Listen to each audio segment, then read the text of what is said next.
Hi అండి, నేను మీ కవిత. బాగున్నారా? మేము బాగున్నామండి. అందరికీ మా ఊరి గ్రామ దేవత శ్రీ మధురటమ్మ గారి ఆశీస్సులు అందరికీ కలగాలని కోరుకుంటున్నానండి.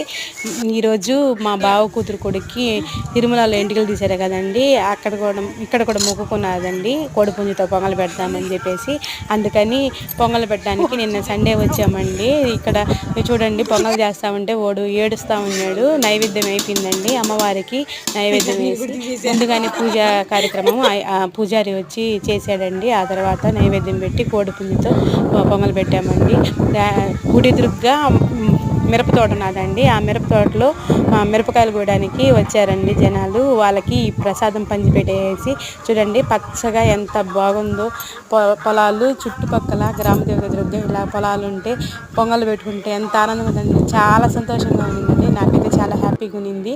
అవన్నీ చూస్తా నైవేద్యం వాళ్ళకి పంచిపెట్టేసి